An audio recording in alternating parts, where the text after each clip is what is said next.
Halo semuanya, kembali lagi dengan saya Dinada Rasya Lofi Atiari Tonang, NPM Channel 19010, Prodi D3 Akuntansi, Fakultas Ekonomi dan Bisnis.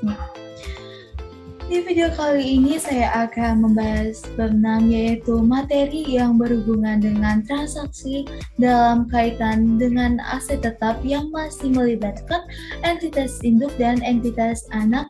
Apakah dalam bentuk transaksi hulu atau apakah dalam transaksi hilir? Kemudian untuk bakteri bab 6 ini samping membaginya adalah dalam pembagiannya adalah dasarkan transaksi hulur dan hilir, maka pembagiannya itu berikutnya adalah aset tetap. Nah, aset tetap ini terdapat ada dua jenis, yaitu aset tetap yang mengalami penyusutan dan aset tetap yang tidak disusutkan. Saya akan menjelaskan apa pencatatan yang akan dilakukan baik perusahaan induk maupun di perusahaan anak. Kemudian apakah jurnal eliminasi yang dibuat dan yang harus diingat yang muncul atau boleh muncul di laporan keuangan konsolidasian dalam kaitannya transaksi induk dan transaksi anak adalah transaksi yang terjadi pada pihak non akulidasi. Kalau transaksi yang terjadi antara entitas induk dan entitas anak tidak boleh dipengaruhkan muncul dalam laporan keuangan konsolidasian. Jadi yang boleh muncul itu adalah yang nilainya itu berasal dari transaksi yang dari non-akulidasi. Selanjutnya, dampak terhadap pencatatan entitas induk yang jurnal eliminasi. Bagi perusahaan induk, ketika dia menjual aset tetap kepada perusahaan anak, maka itu disebut disposal aset tetap atau penggantian aset tetap. Di mana penggantian aset tetap itu bisa karena dijual. Karena dihentikan dalam penggunaannya, bisa juga aset tetap itu dihentikan karena dia setelah ditukarkan aset itu diserahkan kepada pihak lain. Maka dalam pencatatan kita atau dalam pembukuan kita, aset itu dihapuskan. Nah, kemudian dalam perusahaan anak yang membeli aset tetap dari perusahaan induk, maka itu disebut dalam memperoleh aset tetap. Kemudian dari transaksi penjualan aset tetap yang dilakukan perusahaan induk kepada perusahaan anak ataupun sebaliknya. Maka dari sisi pencatatan dari perusahaan yang memiliki aset tetap tersebut, maka dia akan mencatat adanya keuntungan atau kerugian penjualan aset tetap. Untuk menentukan keuntungan ataupun kerugian dari penjualan aset tetap ini beda dengan persediaan. Kalau persediaan menentukan keuntungan dari penjualan persediaan itu tinggal kita kurangkan antara harga perolehan atau harga jual pada saat kita menjual dengan berapa harga perolehan, bahwa dari perusahaan yang kita peroleh itu dapat ditentukan berapa keuntungan dari penjualan persediaan. Tapi kaitannya dengan penjualan aset, tetap kita dapat keuntungan ataupun kerugian juga. Itu akan kita hitung dengan menghitung selisih atau membandingkan antara harga jual aset tetap tersebut dibanding dengan nilai tercatat atau nilai buku dari aset tetap tersebut. Nilai tercatat atau nilai buku dari aset tetap dihitung dari harga perolehan dari aset tetap tersebut, dikurang dari diakumulasi penyusutannya. Akumulasi penyusutan itu dihitung dari akumulasi dari sebuah beban penyusutan yang sudah kita perhitungkan selama aset tetap dimanfaatkan.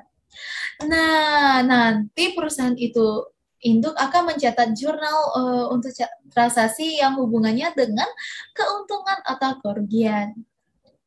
Kemudian untuk proses dalam menyiapkan konsolidasian, dia akan melakukan pencatatan dari keuntungan atau kerugian. Ini dianggap sebagai keuntungan atau kerugian yang belum terrealisasi. Kalau persediaan keuntungan atau kerugian dari penjualan persediaan itu bisa dikatakan belum terrealisasi sampai barang-barang itu dijual oleh perusahaan anak ke perusahaan akulidasi. Nah, sedangkan dalam kaitan dengan penjualan aset tetap, keuntungan atau kerugian itu bisa dikatakan sudah terrealisasi. Itu jawabannya terbagi menjadi dua. Ada yang aset tetap yang disusutkan dan ada yang tidak, aset tetap yang tidak disusutkan. Kita mulai dari aset tetap yang tidak disusutkan, misalkan tanah. Jadi kapan kita akan mengakui keuntungan atau kerugian dari penjualan aset tetap itu sudah terrealisasi?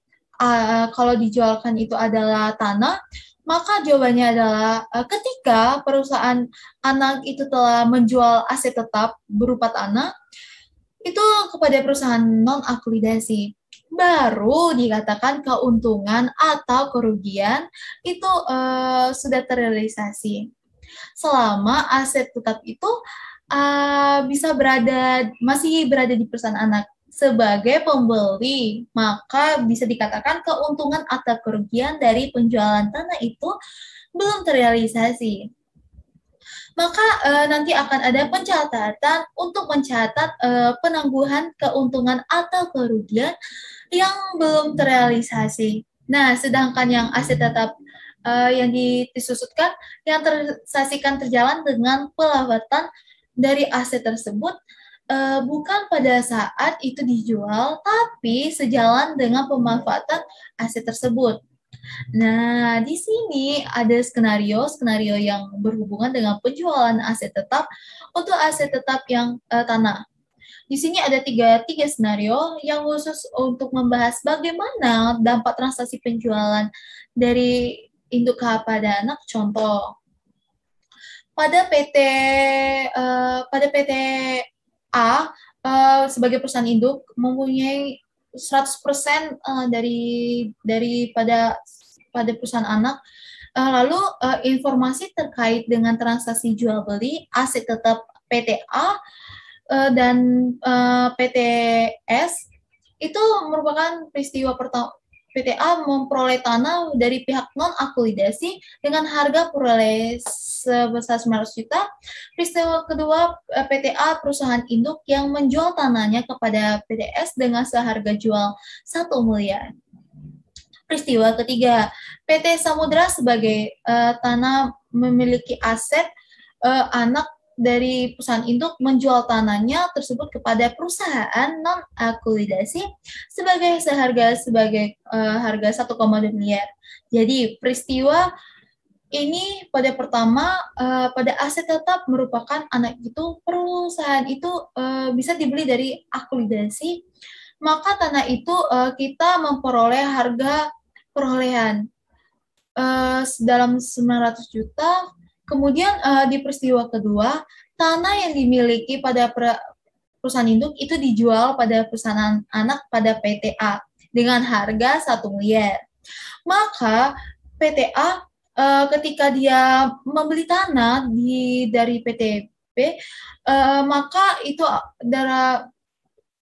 kemudian itu dalam peristiwa PTA menjual tanah tadi kepada perusahaan diakuisisi dengan nilai 1,2 miliar. Dari 3 peristiwa ini, kita bisa memperhitungkan keuntungan yang dicatat oleh perusahaan induk ketika dia menjual tanah tersebut kepada perusahaan anak itu adalah sebesar 100 juta.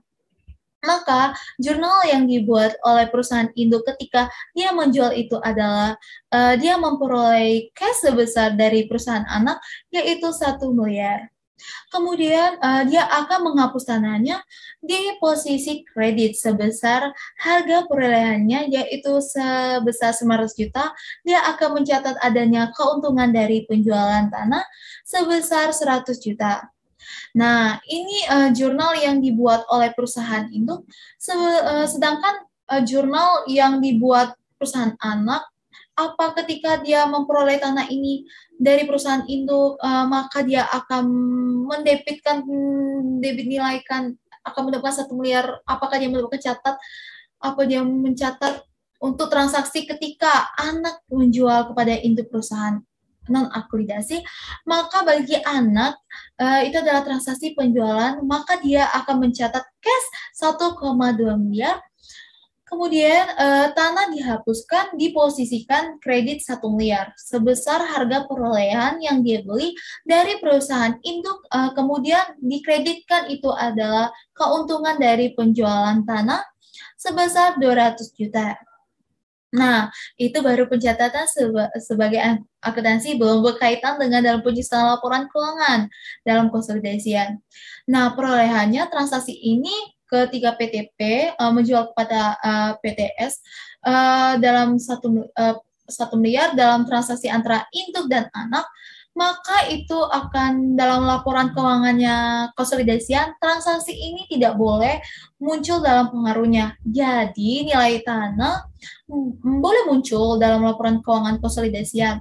Nanti itu bukan nilai tanah yang 1 miliar, tapi nilai tanah yang muncul itu adalah nilai tanah ketika perusahaan induk memperoleh nilai perusahaan yang konsolidasi senilai 900 juta. Nah, ini yang boleh muncul, sedangkan yang 1 miliar tadi tidak boleh muncul karena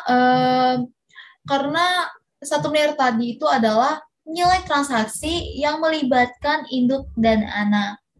Baiklah teman-teman, itulah penjelasan yang bisa saya sampaikan di bab 6 ini.